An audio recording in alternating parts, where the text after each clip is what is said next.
All right. Hello, friends. I'm just going to invite Willow to join us. And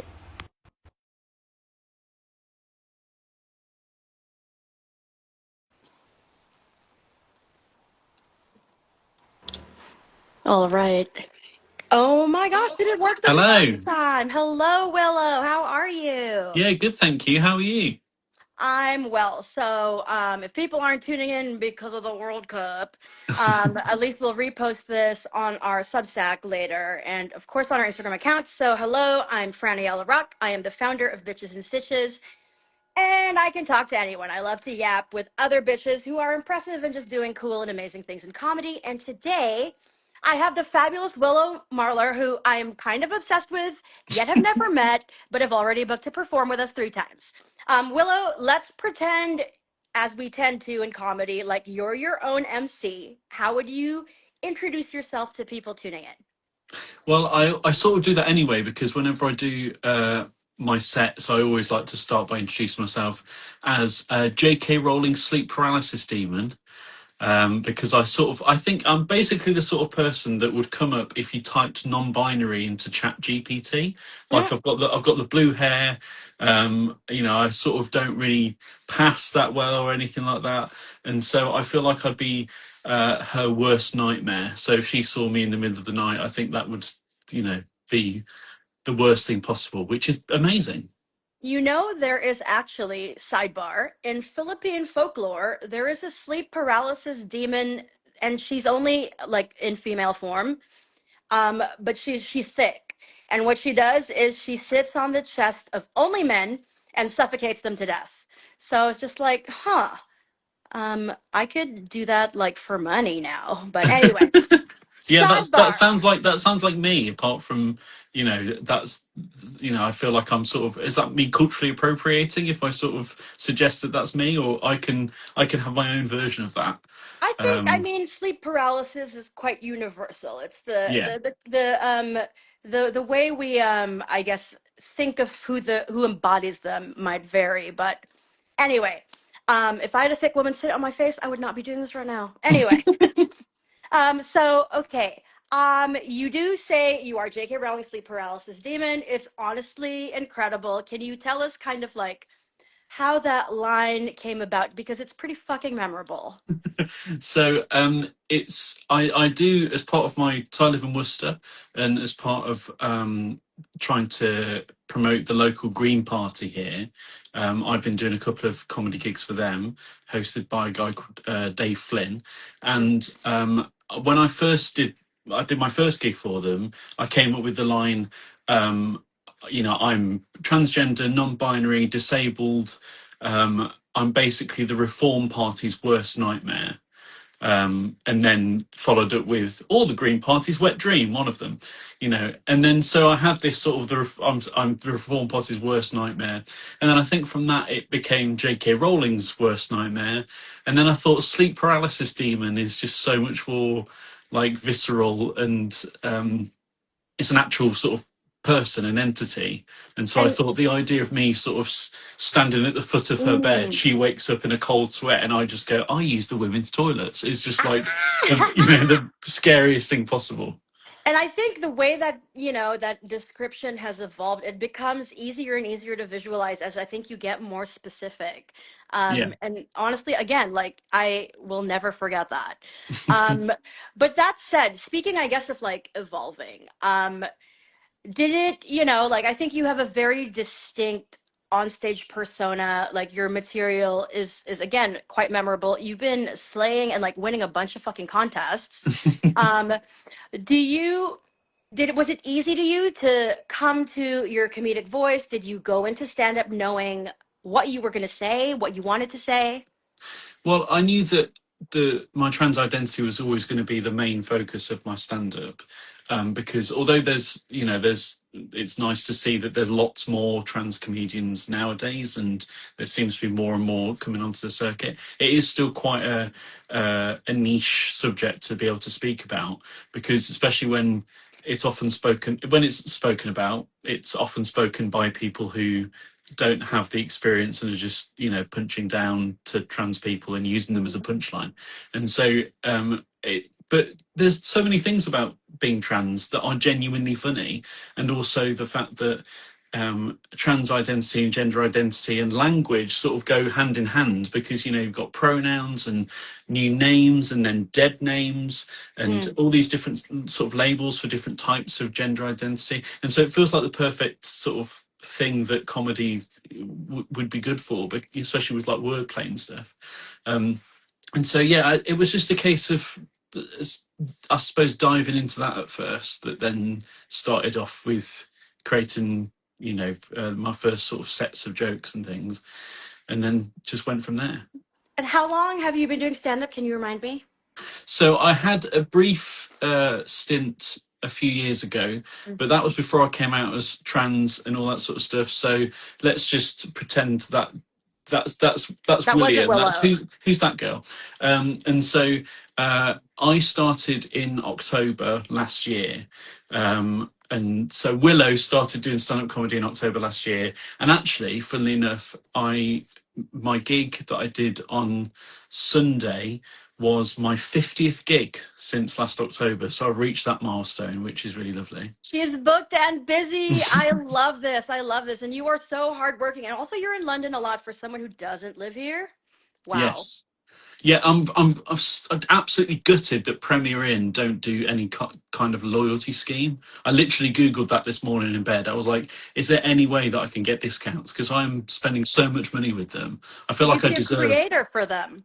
Yeah, exactly. Well, yeah, maybe I could be sort of like the trans Lenny Henry or something, their new sort of spokesperson for a modern age. I don't know. I mean, well, yeah, I would say, as a PR person, they might, it could help them. It can only at Maybe. this point. But I'd hate to be one of those people that's sort of like, yeah, so I've got like a few thousand followers, so can I have a free room and I'll tell you all about it? And they're just like, no, who the hell are you?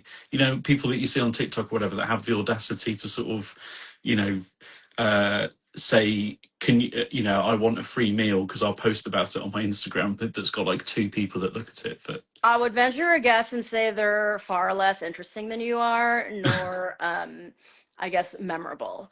yeah. But And they okay, don't tick nearly half the diversity boxes that I do, so that's another good thing. right? So was there a specific moment that made you decide to go for it? Was stand up something that you found easy to get into? Was it something that you wrestled with? Like, what's your origin story? Well, something else about me is that I've got cystic fibrosis, and so Um, for people that aren't aware, that's a life-limiting, not life-threatening, but life-limiting mm, condition that mainly affects the lungs and digestive system. And so it's something you're born with. It's something there's no cure for. But what it means is that from an early age, I've always had this mindset instilled in me from my parents and things to just like go for stuff and to sort of not see CF as I don't. CF doesn't have me. I just have CF, and so I've always had that sort of mentality of just mm, going for things and not worrying too much about whether I can do them or not. I'm like, well, I'm only here once, and who knows how long I'm here for. I'm very lucky to be very healthy with CF, so it's not something I have to worry about much day to day, but I still have that sort of thing of like, right, I'm just going to go mm. for it. And that's the thing that I always tell people. Like there was someone that in a group that we're both in that said, "Oh, I did my first gig, the other day," and the first thing I said was like, One of the reasons that's so amazing is that you've just done something that 99% of people will never do because they'll be far too scared to do in their life. Just get up on Mhm. stage. Even if you're terrible, you've already done that one thing that sets you apart from so many of the people. And so that's sort of one of the reasons that I started stand up, was just because I was thinking, I'm a big fan of stand up, big fan of comedy, panel shows, all those sort of things. And so, that voice in my head saying, you could do this, was always just there and ready to go. And so, like I say, I did it for a bit a few years ago. And so when I first started now in this new era, in October, it wasn't like I was brand new to the mic, which really helped. So I Mm, had a bit of stage experience. And so it didn't take that many gigs until I mm. was like really comfortable to just be on stage. And I think that's half of the thing, is like, getting over that means that you can just like live in your material, and you've not got this extra barrier of just actually feeling nervous about having to speak into a microphone, speak to a bunch of strangers. You can actually just focus on the delivery of your stuff. And so, yeah, I think that it was just one of those things that I thought I could do this, and I gave it a go, and it's been going really well. I mean, and you have been going, you have not stopped or looked back, and you've been kind of like on an upward trajectory too. I said trajectory correctly, thank God. But no, and it's honestly very inspirational because again, this is pretty punishing, thankless, there's no money, work, and I think you do have to love it. And I think we have good gigs and bad gigs. Do you remember your first gig? What were your expectations? How did it go? Well, I actually I was writing my first set when I was on holiday in sort of September. So I was there with my wife and my parents and my brother, his wife, and their 2-year-old, and we're in this like sort of beach resort type thing. They were in the pool whilst I was writing my Type 10. That it's sort of that contrast of the two. And so I had this, I was writing my first set, and I had this date in mind that I was going to do a local comedy night that's only about sort of 20-minute walk away. That ended up getting cancelled, and so I was so frustrated. So then my next gig became my first gig, and it was really nice. It was one of those ones that was like, I think depending on the sort of mindset you went into it with, that could have been like, I can't be bothered with this, because it was a lovely night, but it was very, very quiet, just because there was Mm-hmm. there was only about sort of 6 people in the audience. Mm. It was that sat in such a way where there were massive gaps between them. It just felt like, if you were expecting an enormous audience, then you came to this, it would have been a harsh reality that might have put some people off. But like I say, because I'd done stand up before, I knew that this sometimes happens. It sometimes happens more often than it doesn't. And so I just thought, just give it everything, and it was really good. It was nice to be able to just do it again, and a sort of an approach that I'm having this time around. And you say that obviously I'm really busy trying to book in as many gigs as I can. Something that I'm doing this time that I didn't do last time is just trying to get as much stage time as I can, because what I found last time I did like a gig a month or something, which is nowhere near enough time to be able to actually get experience and to get your set, the mileage in your set, to be able to actually know whether it's good or not. Because if it's good one night, that doesn't necessarily mean it's good full stop. Never, yeah. It might just be that, they introduce you as a brand new comedian, and so people are a little bit, nicer to you than they would be elsewhere. But if you bomb, and some people can do a bit, it goes really badly, and they just forget about it and never do it again. And that's one time is nowhere near enough to have that proper amount of feedback to know whether something's good or bad. And so I knew this time around I wanted to do a lot of sort of regular time as well, because I think if you do a gig and then you don't do a gig for another month or something, you don't really keep that momentum up and be able to actually make any progress. And so this time around, doing multiple gigs a week meant that, I was keeping that momentum up, and I could actually see myself improving and writing better material, or writing the same material but improving it and tweaking it, and Mm. being able to compare my set now compared to like the first versions of it. There's either some stuff that wasn't even there in the first version. There's some stuff that's now like, I can't imagine it being worded any differently, but was worded differently to begin with, and worded worse when I was first doing it. So I can really see so much more progress doing it this time around. You're getting your reps in again. It's like a muscle, right? But Mm. I know Steve Martin has said, a joke is never finished. Do you agree? Uh, I suppose so. I mean, it's probably one of those things where technically it could be never finished, but it's like, perfection is the enemy of good, and it's better for something to be finished than to be perfect, because it's Mm-hmm. impossible to be perfect. And so you know, you can be tweaking and tweaking and tweaking, but I think that there comes a point where you sort of can confidently say, okay, this works, this is fine. Um, I mean, one of the things that I did, it seems like a rite of passage nowadays, is I read Adam Bloom's book on Mm. joke writing.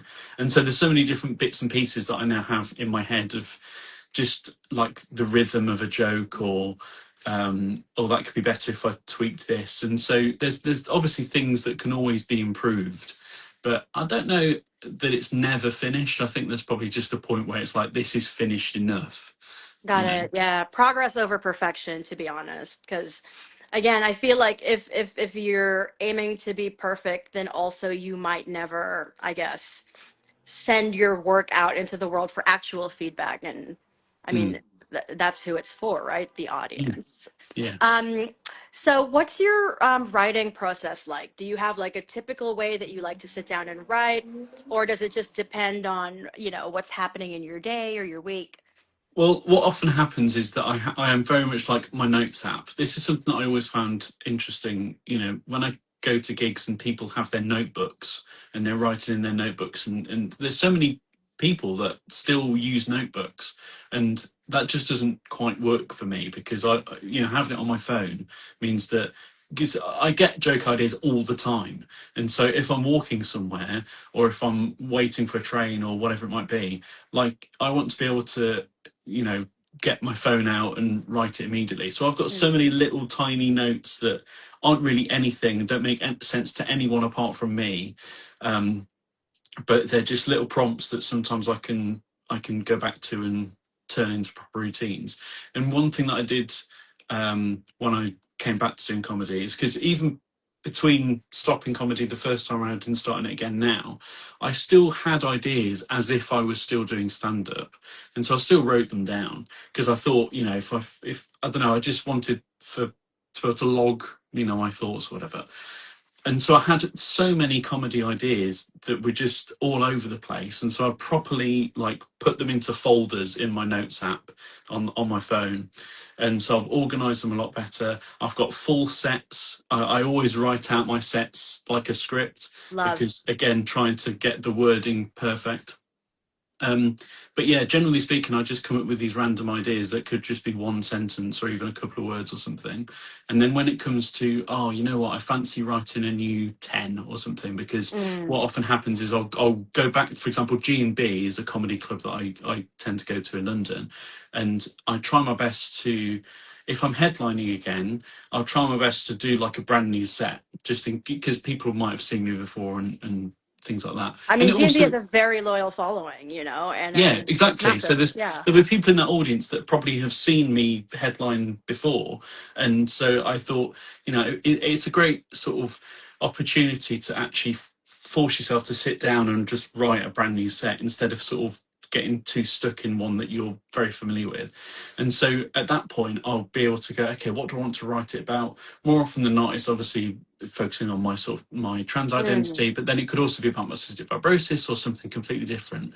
And mm, so I can look at the folders and sort of grab bits and pieces and then try and, you know, build together a bit of a narrative about that. And that's another thing that I found really useful when I'm writing my sets, is to always have those connecting things. So if I'm talking about, um, uh, let's say I'm talking about, I mentioned having laser hair removal. So I say, mm, the way I came up with my new name Willow is I wanted to honour William, and you know, but this was like honouring this new version of me that I'm becoming. mm. Plus, I recently started laser hair removal, so it also makes sense to take Will and put ow on the end, and so I've mentioned laser hair removal, and now I can move on to a bit about laser hair removal. And so, you know, I get laser because having facial hair makes it more difficult to pass, and then that introduces the idea of passing. I can talk about passing, and so I have this really good structure, which I think helps with the flow of it for the audience's sake, but also Mm, really helps with me because it doesn't take much for me to be able to piece together what the next thing is. So it's so much easier to memorize, you know, the set as well. So yeah, I sort of have these little sentences, and then I sit down and piece it together. But mm. most of my writing, most of the ideas is just whenever. Okay, may I ask a question? Would you be comfortable sharing like a random unfinished prompt from your notes app? Yes, I'll let's swap have a with look. you. I'll do it on my computer just so that I don't accidentally disturb the live. So I've got my computer. I'm No in my worries. office. Okay, I can start. So So I've just opened mine's a Google Doc, and my unfinished prompt is about meeting my husband the very first night we met and got together. He had just had surgery for two hernias and was wearing a surgical corset, and I talked about it like unwrapping a Christmas present. And I don't know what to do with that. So that is an unfinished prompt that I well, have. well then you could. When I've spoken to people before about like, oh, I've got this idea for this, and this is almost the most enjoyable part of joke writing because it's just this tiny little idea that then you can like explore in loads of different ways, and 99% of it probably will never see the light of day, but you can, this is the bit where you start to have fun and be playful. Because my immediate thought with that is, if you're unwrapping a present, what do you do before you unwrap a present? Well, you might sort of shake it to see what's inside, and obviously, you know, if you're sort of shaking your husband's I shook intimate something. areas, you know, so you know what I mean, so that's where you can Nice. start to build on it and expand on I'm it. gonna type And that. what would sexy Christmas Day be like? You know, what would Santa be wearing, or what I would you did leave out for call him Santa? Santa for the first year we were dating like seriously. Because every time he came over, it would snow and there was a box of toys.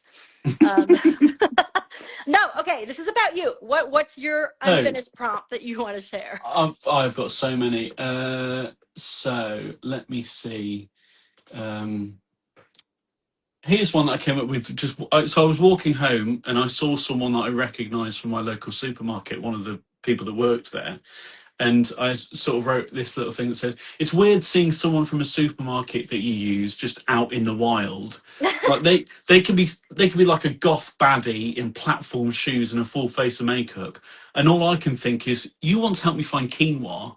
Like I don't know, it's just something silly like that." Oh, here's one that I'm really like. Uh, Here's my list of my favourite East Asian currencies. One, Sorry. Oh my, I do love that. I love a pun. Filipinos also love a pun, just like in our native language. We're very into wordplay, but I don't know. I feel like it's hard to translate, but it's the same concept. We also have a language or like a dialect in the Philippines that is similar to Cockney with the rhyming, but it's a reference to the thing it rhymes with, but it's only spoken by the queer community. Oh wait, babes, you are muted, I believe. can you Oh, not hear me anymore? now I can. Okay. Okay, cool. Um, it's a bit like Polari. I don't know much about it myself, but that was like a sort of queer slang to protect people from. They could talk about, you know, what they were getting up to or whatever without policemen or whoever else understanding what they were talking about. So Fair, fair, fair. yeah, I don't know much about it. I just sort of know that much about it. Um, but Cockney, it's very funny. Cockney accent is the accent that I go to whenever I have to be sort of tough on stage. So, for example, I talk about the fact that um, uh, the idea that my hairdresser, I haven't come out to her yet. So she's still been putting me down for men's cuts, which is difficult and sort of a bit upsetting sometimes. But then I realised a men's cut is half the price of a women's cut. And Pink so I have to tax. go into this like really feminine place with like foliage on the walls and fragrances and girls getting their hair and makeup done and everything. And I'm just like, yeah, can I have a root bleach and a vivid balayage, love? All right, well, like, darling, you know, and I'm just that's my go-to voice for whenever I have to be sort of, you know, rough on stage or whatever. Um, So do you find that it is kind of necessary to put on like an amplified or like an onstage persona? Because I would definitely say like who I am on stage is me, but maybe times 1.3, but I don't know. What's your opinion on that? yeah, I think mine's probably the same. It's just a slightly exaggerated version, I suppose. And I mean, one thing that I feel like really um, uh, it really helped with when I was writing, new stuff, is someone reassuring me that like, this is comedy. It's not a documentary. You don't have to be like, you can lie, you can tell lies. Like my hairdresser, she knows that I'm trans, but I say on stage to make that joke work that she puts me down for a men's cut. She's never put me down for a men's cut in her life, but it works as I can just say that. And so there's loads of things that are just like falsified versions of it. Might be based on real events, Mm-hmm. or it might be based on like, I don't know, an opinion that I have that I'm not really not really strongly held or whatever. But I push it because that's what where the comedy lies, often in the exaggeration. And Um, I do believe there is a difference in stand up and storytelling, right? Like there's a difference between getting up on stage and telling a joke to a room of strangers than like, having a yap sesh with your friend down the pub. But like what would you say in your opinion is like that big difference? Well, I think one of the things that I definitely know is a difference is, and this is partly again from what I've read with like Adam Bloom's book, and I got another book that I've read, Chris Head, his book, Mm. about sort of identifying your persona from the perspective of like, are you the winner or the loser in your Mm-hmm. jokes? Having a consistent sort of Mm. voice when it comes to that. And I think what I've noticed is that I tend to position myself as the loser. So, for example, I'm the victim of miscommunication, or I've misinterpreted something, or something like that. Mm. Whereas I don't see myself like that in real life. I sort of see myself as fairly, intelligent and world Not with all weary the and winnings in these competitions. well, I mean, exactly. that's just data. And so my onstage persona is it's not like a total loser, but it's just there's someone that seems to get things wrong quite a lot, or that I don't know. That's just where I think the funniness lies, I suppose. So there's So, there's that difference, definitely. okay, if I had to ask you, okay, describe your comedy in 3 words. What are your 3 words? Um, Silly storytelling wordplay. Nice, nice. Um, and It's always difficult because I always think that sometimes those sort of, how would you describe your comedy? How would you describe your persona on stage? All these sort of things. It's difficult to do it yourself, whereas I could do that about someone else's. So I'd actually be interested to hear, like, how would you describe what you've seen of my comedy in 3 words? okay, um, I would say for your comedy in 3 words, I would probably say unexpectedly eye-opening Okay. because I think you're very good at kind of subverting expectations, which I think is the most basic, like fundamental ingredient for a joke. And like every reel I've seen of yours, like, and you're very good at like baiting and switching because I'm like, okay, she's got no, whoa, whoa, whoa. Like, I mean, I'm not gonna spoil it because people should follow you on Instagram, but like there's so many where I've been like, uh-huh, uh-huh, So I think yeah, it's like, yeah, unexpectedly eye-opening. Because again, it's hard these days, maybe depending on the audience, but I think audiences have a very decent bullshit detector now. um so for people to be like, okay, I got this, and then be like genuinely surprised and delighted and like laugh is a talent. Well, when I've been to comedy nights, and there's been people that they start a joke or something, and I don't know if you've been in this situation where you can almost write the rest of the joke, and then when it is that, when they've just followed that recipe that has already come to you in your head, it's always so disappointing because it's like, oh, okay, that's, yeah, and, like you guess the ending, and that's obviously taken a lot of the humor out of it. Or like when people, there's certain stock subjects or topics or things that I sort of think like, if you're going to do a joke about that, it has to be really good, just because so many, like, if people do an impression of Donald Trump, right, it has to, I think, be so good, like so accurate, because there's so many people that have done Donald Trump impressions. If you're just still doing the hands and doing sort of the voice, but not really, then it's like, you got to do better than that. But then also what you actually do with that voice needs to be really good as well, because again, it's so common The that you content has just, to be there too. yeah, definitely. And similarly, like if people sort of do jokes about dating apps, or even Guilty. like, yeah, but there's nothing bad about that in and of itself, but it just has to then be like, okay, right, please be different to the I sort of. do think it's an entry level it's an entry level subject for women who are doing for women who are doing stand up, I don't know, to like find ourselves in like a eat pray love but like haha way. Like Mm. because I got into stand up after a breakup, and I think that it's a good way to transition to, I guess, what I want to ask you about next. Is like, again, you talk about certain topics that some people have a challenging time wrapping their head around, or probably would find difficult to make a joke about. So I guess, what do you have a recipe, or like, what would you say, I guess, is the role of humor in getting us to talk about topics that aren't that easy to talk about, like disability, like transphobia?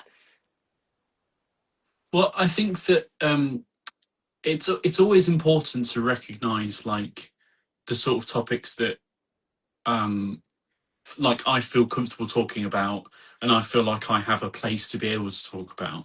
So, for example, because it's all well and good sort of knowing a lot about something, but then sometimes joking about that thing can not quite be a good look if Mm-mm. you know you're not part of that community. So, for example, obviously I can talk about being trans, but every trans person isn't totally different, and so I'm never going to sort of suggest that all trans people go through this or whatever. So that's why a lot of my stuff is about my experience, but also with broader things about being trans or being disabled.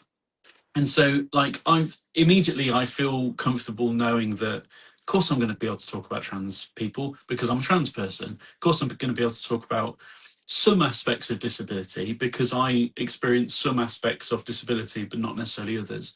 um, and so I think, to be honest, it's just because, you know, being trans can be very difficult. Like um, I I'm in a position where I'm not necessarily like I'm not most of the time. I'm not femme. Most of the time, I don't even necessarily think about being specifically masc. I just am myself, which tends to be masc presenting.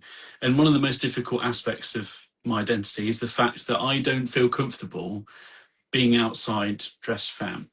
Um, I've still not quite got there yet. You know, I've been out for about 3.5 years, and it's, you know, not got any easier to do. And so when I go to gigs, for example, I always get changed once I get there. And it's, you know, if I dwell too much in that aspect of it, that's obviously can be very upsetting to feel like I have to do that. And that's such a shame. Mm. But then you sort of think, uh, I just try and approach things like all those negative things with like, okay, but what, you know, how can we turn this into a joke? Like, one of the things that, well, for example, for Trans Visibility Day on the 31st of March, I decided to do a video where I'd show all the different types of hate comments that I get, you know, as a person, as a trans person. And once you actually look at them, there's so many like threads for comedy. Like admittedly, Mm. there's a certain sort of subset of those that, in my mind, like I don't find funny. I find actually very upsetting, and I Yes. mentioned so at the end of the video. Like these ones, I'm not going to joke about because they're, Yeah. you know, telling me to kill myself or something like that. Fuck. But then the other ones, there's ones that are like, oh, you're not a woman because you're funny, or you must be a woman because you're not funny. And it's like, well, no matter which side of that coin you land on, you're sort of complimenting me. because you're either affirming my gender and saying I am a woman, or you're saying that I'm funny. And so it's like, are you trying to insult me, or you've sort of given me like a backhanded compliment without Why are you meaning so to? obsessed with me? Exactly.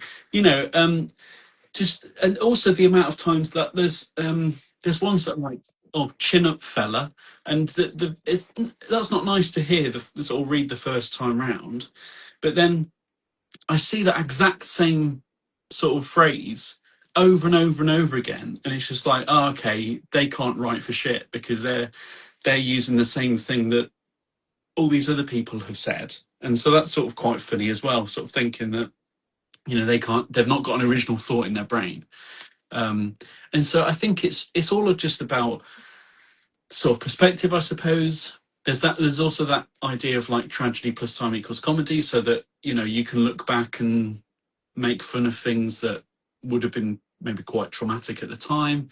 But then there's also sort of, you got to think about, if something's traumatic or difficult or whatever, but also affects other people, then Mm, it's not as easy for you to just go, I'm going to go on stage and talk about this thing, because like if like I had a very, very difficult mental health episode last year, but that wasn't something that only I experienced. And so, you know, it'd be very, I wouldn't want to just start making loads of jokes about that, because it was not only something that affected me, it affected my family and all that sort of of stuff. And course, of so, course. you know, it's just about, like, you know, you can choose whether to joke about it. Um, it's about being careful, I suppose. But it's like anything, like you can. It's just about the angle that you look at it with that provides the, you know, the humor. And I do agree. I think comedy or even joke writing can help us process. It certainly has in my experience, like for me, helped me process some traumatic and difficult emotions and experiences because you have to look at what the alternative or the polar opposite is. Um, and it helped me like from being stuck in, in like a very sad kind of point of view or headspace.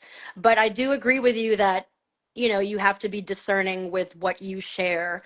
um, is it something that you can take ownership of in terms of your experience and not generalize in a way that might hurt people? Now, um, speaking of, I guess, generalizations, I was going to say, like, you and I are in this unique position that a lot of people on Facebook post, and they're looking for like LGBTQIA or like women or NB comedians. And, like, I feel like I don't know if I like going on those lineups, or if I do, I'm like half in and half out. Because on the one hand, sometimes I feel like a novelty, or I feel pressurized to represent, you know, the demographic. But other times I'm like, no, no, I will be seen. What's your take on that? Well, one of the things that I struggle with that personally is that I still get massive imposter syndrome Hmm. with when it comes to sort of presenting myself as a femme comedian, because I wouldn't necessarily call myself a female comedian, because like I say, I'm sort of trans femme non-binary, means Yes. that, like, you know, in the middle, but definitely closer to sort of femme Mm. side of things. And so, like, and I think a lot of this is definitely down to society placing it on me rather than something I should genuinely feel. But like, there's always that thing in the back of my head, like, you know, when they say, "Oh, we need a female comedian," and like, is that me? Like, because you know, I'm sure that you would describe me as a female or femme comedian without even thinking twice about it. But then someone else, like, you know, I'd hate to feel like I'm sort of.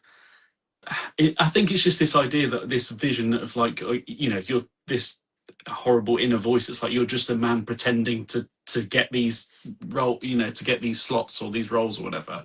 But that aside, I think that it probably all comes down to the wider package, right? Because, like, Bitch in Stitches sort of femme and non-binary and stuff comedy, that is hosted and arranged and attended and all that sort of stuff, but in such a way that like it looks like such a safe, lovely environment, Thank you so um, much. celebratory, all that sort of stuff, rather than just we better have a female comedian, or a female comedian's dropped out, so we should probably, it'll look bad.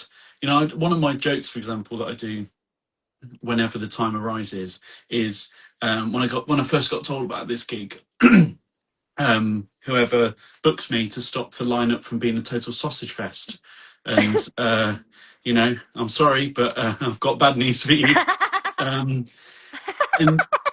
and so I think again, it's all about like this, especially because my subject matter, like 99% of it is about me being trans at the moment. Like that's what I talk about on stage. And so I've always got to, I'm always sort of going in with that mindset. I never sort of like to think, look at the audience and go, oh, I better not do the trans stuff. Like it is my stuff. And like I did a gig recently where I sort of arrived and immediately felt nervous just because of sort of assessing the audience. And obviously that's, it's got a bit judgmental to do, but sometimes when you are a minority performer, you sort of have to have those little safeguards in mind of thinking, Safety. yeah, exactly. I've got to think like, are these people going to go for this? And it was probably like a 6 out of 10 gig. Wasn't amazing, but it certainly wasn't terrible. Like they were going for quite a bit of it. It was a pleasant surprise. But yeah, there's just sometimes where I think it's less about just the idea of people looking for specific. I think it's great that people are actually sort of thinking about wanting specific people from specific groups or identities or whatever, but it's all like everything, it's all about like, where does Framing. it come from? A good place? Mm, Yeah. Is it framed as just something that you have to do, or is it mm. because you're also like something else as well? I did a gig where I was a bit nervous, and I messaged the promoter and I said, can I just double check, is it is the audience sort of trans friendly? Mm. And I've done a gig, I've booked a gig in the future where I've said that, and the person gave me loads of voice notes and was basically saying, you know what, I've never actually had to think of that. That's a really good question. And then sort of went through all these sort of things trying to reassure me as to why he thinks, he feels like it would be a safe gig, and just let me know if I can do anything to make you feel more comfortable. All that's just perfect response. But then I've also done gigs where people have gone, oh yeah, it's fine, don't worry about it. And it's like, but what's that based on? Like, is that just you hoping, or just assuming, or just thinking, oh It's yeah, like, they're lovely? Because yeah, lovely to you, typically, it's their older experience, white not, guy yeah. is not necessarily what I'm looking for. I'm not just looking Mm. for a lovely audience, because that's lovely for you, but not necessarily for me, where talking about being trans on stage or whatever might be not received very well. Um, So, so yeah, it's what would you advise, I guess, what can, I guess, bookers or, like producers consciously do? Because I do believe there needs to be like a more intentional effort to create safer spaces, for othered comics, because I don't like to refer to us as a minority. There's a lot of us and we're fucking talented and we're here. But what, like, if you were to say, like, this is one thing you can do today to create safer or like more welcoming rooms for us, what would your advice be? um It's, I can't. I mean, that is an enormous question. Like that is, Or I for think you, that's. what would you like to see? But Let's. one thing that I do like, I must say, is whenever I get asked my pronouns. Right, that is a small thing that is. It just sort of. It's just a nice little thing of like, okay, so you have that in mind as like something that is important to me, potentially. I mean, there's plenty of trans people that either pass really well or just have learned not to care about pronouns or whatever. But it's just one of those things that sort of, it's a little signifier of like, okay, so you actually know what I'm about, I suppose, or know what I might be about. I And agree. It's indicative that somebody cares about your identity and how you would like to, present in the world. And it feels it's just a sign small, of but respect as well. You know, yeah. it's like, um, and I mean, sometimes it is funny when it's like, if I'm the only person that people ask my pronouns about, I'm like, oh, it's the blue hair, isn't it? You know, it's just like you give it's just one of those things where, you know, what gave away that I'm trans? And but it's nice to sort of, I don't know, it is just a little sign of like, okay, you're asking me because you genuinely want to show me respect or whatever. And so it doesn't necessarily mean that like the audience is going to be great or all these other things, but it just is one of those little signs that sort of suggests that, okay, I feel like I'm in sort of safe hands, you know. Someone in the room has your back, Yeah, or yeah, definitely. respects you and cares. That I Mm. okay, I do love that. Um, I'm randomly going to pivot, but because we have a few minutes left, but like I I've been wanting to talk about this. Like the first thing I noticed before I watched a single clip of yours is like your fucking style, babes. Like honestly, like it made me kind of sad that you dress for a gig when you get to the venue and like the world doesn't get to see this. May I ask, I guess, like how you came into your style? Like it's very colorful, it's very distinctive. You know, how did Willow find like her look? Um, well, I think this is something that all trans people like go through. Is this sort of like Princess Diaries type makeover situation, and that's one of the beautiful things about being trans is the whole. You know, one of the great gifts is being able to reinvent yourself and sort of start from scratch a little bit. I sort of I think the style of like leaning into more. To be honest, most of my life, I never really thought too much about the clothes I wore or you know, even like you know, I didn't dye my hair blue really until like Mm, about 6 years ago, and hmm. but that or like 7 years ago, and so that feels like such a trademark of mine now. Like Yes. even for the fringe, I'm gonna like add a bit of pink and purple or whatever, but it's still gonna be blue because that feels like me. Um, but You're like a it was mermaid. yeah, that's the longer it gets, the more sort of, you know, I start to embody that. But I think when you're, you know, coming out as trans femme, especially, meant being forced to go back to the drawing board when it came to like, okay, if I want to buy a skirt, of course I don't have a skirt to, you know. So like the first clothes that I tried on that were femme in any sort of sense were my wife's, and Mm. just to sort of see what the shape and everything was like. And then I could go and, you know, it was again not just I couldn't just like lean on the sort of stuff that I already had and just sort of, you know, I had it almost was forced into the deep end of like trying Mm-hmm. stuff. And so I wasn't going into it necessarily with like any preconceptions anymore. It was like being able to go into it fresh and sort of just what was my eye drawn to and what felt like me and what felt good on my body and what sort of, I love that. you know, all that sort of stuff. And I agree that it is such a shame that I don't feel comfortable dressing femme in public because, like, the clothes that I think I look best in and like I feel myself in and think my body looks the best in, all that sort of stuff are always femme clothes. Like it just flatters my body so much more. But obviously there is that reality, that sort of safety aspect of like, you know, even if I just smashed at a gig and I'm, you know, filled with so much confidence, and even if my walk back to the hotel or whatever is like 5 minutes away from the venue, if it's like sits down to Manchester or even like different parts of London or wherever, like it's just like it's not worth it. It's really not worth it No. to have that nervousness. You know, Unfortunately, and I'm and sure your I'll get there safety eventually. your safety is important. Your journey is your journey, but I do want to say that like I don't know what it means, but you have a room in 3 countries in this world where you are right no matter what, and you will always be welcome and you will always have a stage. Well, All thank right? you. That means a lot. And I was going to say also something that really helped with my, because there's loads of different aspects of my appearance with, you know, my trans identity that I struggle with. Like I've you know, losing some hair on top, and you know, I'm not in a position necessarily right now to be able to start hormones and all these different sort of things. Mm.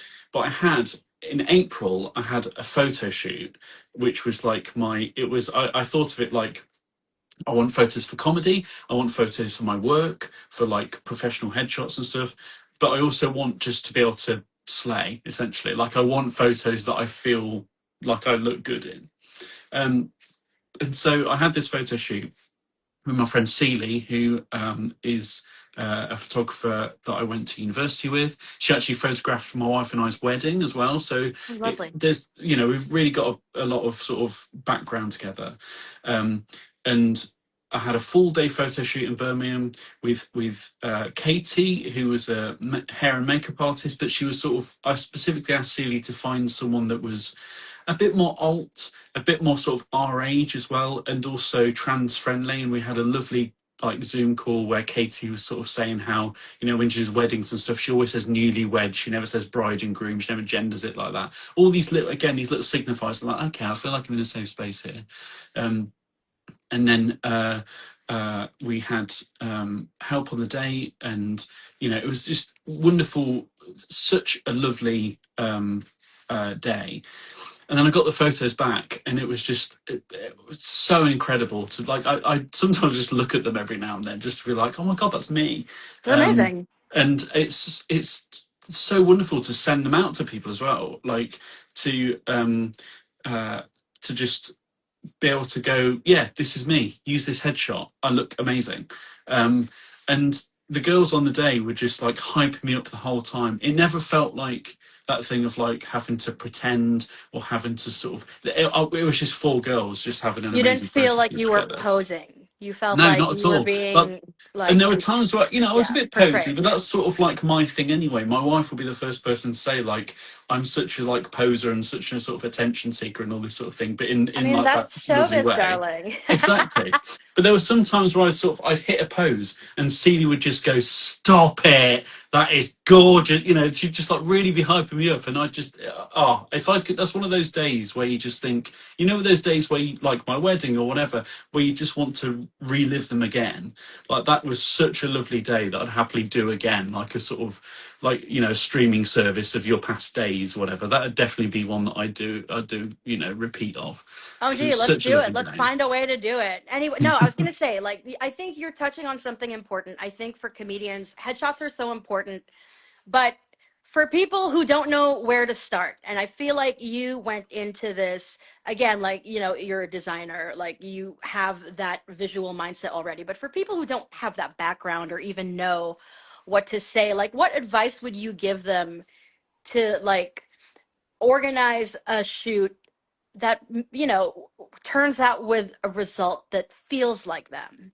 Well, uh, just to gas Celia up a little bit more, she's one of the things that she does is she just doesn't really see them as like, you know, photo shoots as much as she sees them as like either brand journeys or like personal journeys and whatever. Mm. So part of it is like getting to know the person and getting to understand what they want and what would best express their sort of identity and individuality. Obviously Celia had known me for, she's known me for about 13 years since we first went to uni together.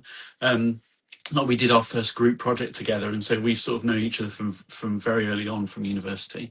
And but she's also seen me, you know, through this journey of, you know, saw me at my wedding. I wasn't even out as non-binary at my wedding yet, and then Mm. you know, came out as non-binary, and so she's sort of seen me through this journey, and so she really helped me find out what would work well and everything. But then there was also shout out to Alex Franklin, who We love. both have, you know, we love, we've both gigged with before, because she's had a few photo shoots. She's also a trans woman and has had photo shoots, and those have been like, one of them in particular where she's like uh vivid light but like quite The dark purple? lighting, yeah, the purple sort of partly, and she's sort I of know it. got her head turned and all this sort of thing. Mm. That was like one of the main inspirations for part of my shoot. So some of my shoot, like the last half of my shoot, was we called the first half soft, which was like glam and Mm. lovely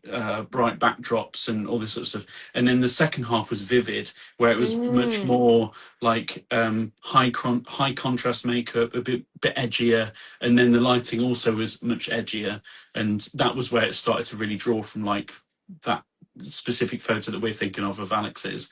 Um, So I so yeah, guess you would it's say like if you know there's a photo that you like, I mean, but also like maybe it's also not just about like talking to a photographer about how you want to look, but who you are also, maybe. definitely, and I think that it's also it's quite you might assume that inspiration should be like photo shoot inspiration on Pinterest or whatever it is. But photographers are artists, so they're gonna be happy to draw from all sorts of different Mm. inspirations. So if you like, I love this color palette, or there's this artist that's like I don't know, like an anime or manga artist, and that's got really there's like high contrast lines Mm. and these contorted poses or whatever it might be. Like those are the sort of things that can also be inspiration as well. And I think that at the end of the day, the photos obviously have to represent you, but they also have to be things that you like looking at, because Yeah. inevitably you're going to see that photo over and over and over again. And if you're like seeing that photo on a lineup poster or whatever for a gig, and you see that photo and you're sort of not really happy with it, and it's sort of it's okay, that's not going to gas you up, in the way that you need to be able to go on stage. And it's a Whereas poor if you see that investment. photo, yeah, absolutely. Well, this is the thing, is that I doubled the amount of photos that I asked Celie to Mm. supply at the end, which obviously increased the cost. But I was thinking, look, now with the photo shoot gallery that I've got possibly Edinburgh Fringe posters and tour posters and stuff going for the next sort of 5 years. For all I know, there's so many photos that I look at, and I think, right, that's a poster. That's a poster that I can use next year or whatever for my big first debut show. And yeah, so it's got to be something that you like looking at, and I think that can be sometimes difficult when it's yourself in the photos, especially if you have insecurities or whatever. But Mm. that's where you need to have someone like Celie or similar other photographer that just is a safe space, a safe environment, Yes. able to see you flourish, and I love like a that. flower or something. You want to take it when it's in full bloom, not when it's sort of hiding away. And that's what a good photographer can do. I love that. Okay, we're coming towards the end. If anyone has any questions for Willow, I see there's a couple of joiners, but in the meantime, let's talk about when's your next gig? Where can people see you gig next? My next gig's actually tomorrow, in Derbyshire. It's at the Hawk and Buckle in Etwall. But my next sort of um, proper show gig that sort of I'm running myself, I suppose, is my show that I do with three other people called Chat LGBT. And this is the thing that we're going to be taking to the Edinburgh Fringe. My first ever Fringe. I've never even been as an audience member before, so I'm going in at the deep end. And that is on the 1st of July at Queer Comedy Club. It's going to be myself, Bianca Bora, who you know, Jordan Bonner, Love. and drag queen Barb Barrick. And we've already done our first show before at Two Brewers in London. But the idea of the show is that we each do like 10 minutes, and then the last 20 minutes we sit down as the Slay Eye assistants. And Ah, instead of asking AI, you ask Slay Eye all your burning questions, and it's I like a love this. panel that we answer people's questions, and they can be anonymous, or we can sort of. There's been some times that have been so scandalous, we've been like, "Who's wrote this? Who sent this in?" Um, So it's and unfiltered. It's just what you get Absolutely. is, I love Yeah. it. And that's the lovely thing. It's one of those things where like this specific version of the night is only going to happen the once, because it's Yeah, going to be a different audience, different sets of questions. And so it is almost like what what happens at Chat LGBT stays at Chat LGBT. So, that gives it love, love, more love. of a edgy sort of vibe as well. And I love that it's like kind of a take on like, Chat GPT like records your input, but Chat LGBT, is like analog and you just get to be free with what the Yeah, fuck you and say. I really need to learn to drink more water, if anything. So I don't waste anywhere near as much water as ChatGPT does. Um, Absolutely. Okay. We're towards the end, but if we go slightly over, whatever, because I'm having so much fun yapping with you, I'm going to ask you some rapid fire. If you can answer in one sentence, let's go for it. Favorite Yes. color? Blue. Okay. And what would you call the title of this chapter in your life right now? Um, uh, Finally slaying. Nice. And if you had like a villain version of yourself, what would their power be? Um, oh, well, I have OCD, so I think that like I could use like the intrusive thoughts or whatever that I struggle with OCD. That would be my power. Like I'd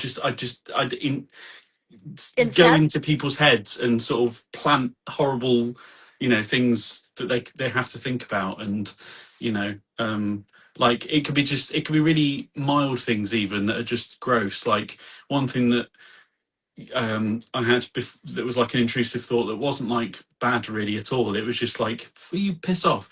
Is I saw someone replace the cream in Oreos with toothpaste, and it was just like I can't get that image out of my head now. But if I can push that into other people's heads that wrong me, then you deal with this now. You have to think about this image, Okay, and what is something you um will always say yes to if I offered you this meal or snack in the middle of the night? uh, pizza. Nice. What's your favorite pizza topping? Follow up. I'm really boring. It's margarita with barbecue sauce. It's really not like anything too That's special. actually that sounds delicious and I've not had that. Okay, what's your spirit animal? Polar bear. Okay. And what are you bringing with you on the desert island? Three things. Ah,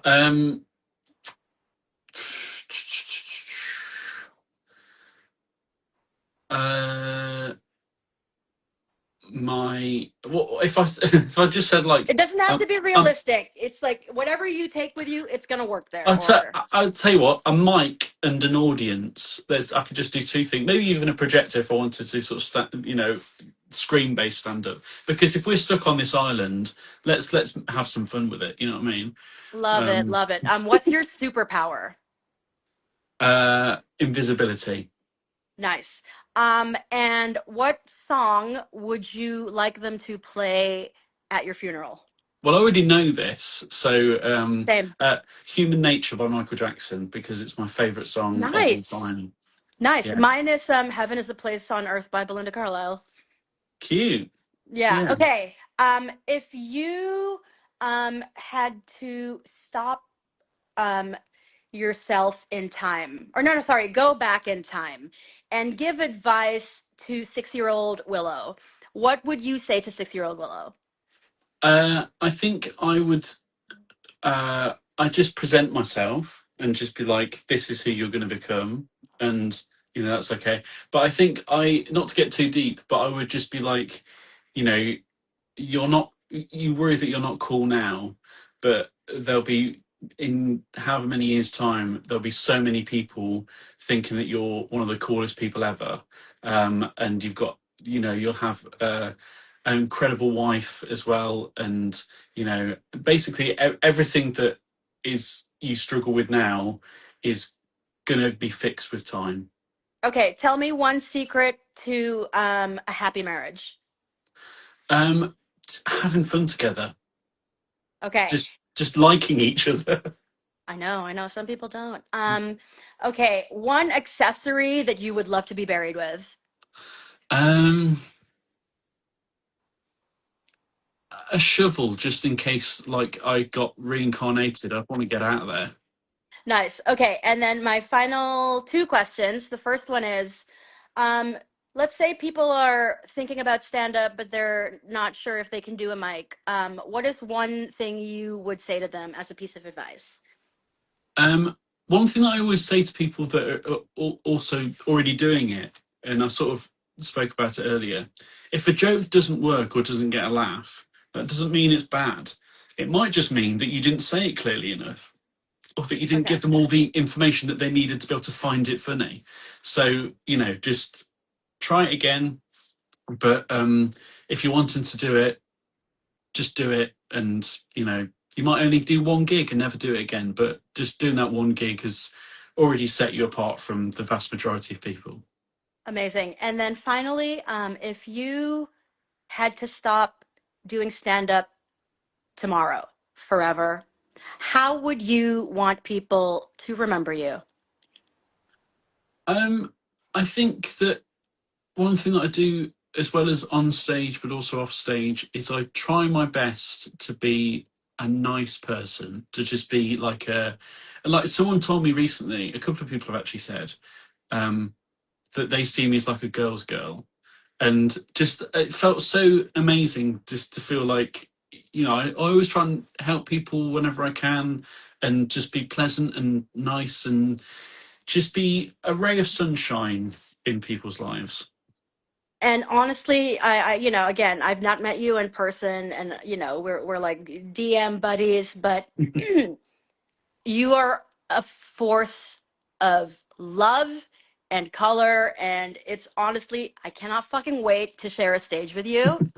And again, thank you for doing this. To people who've tuned in or people who are watching the replay, again, please follow Willow Marler. She's going to be a big deal. All right. And again, we will link to everyone you've mentioned as well, and reference like in the comments and all of that. And yeah, I will see you when we do our show. Which I believe is on the 5th of July is when we'll meet finally Yep, 5th of at Queer July. Comedy Club. Queer Comedy Club, Pride, girls, gays, theys, but mostly gays. Yes. All right. Thank you. Have a wonderful evening and Thank you take for care, my having love. me. It's been so lovely and I can't wait to meet you. Okay, take care. Bye. Bye.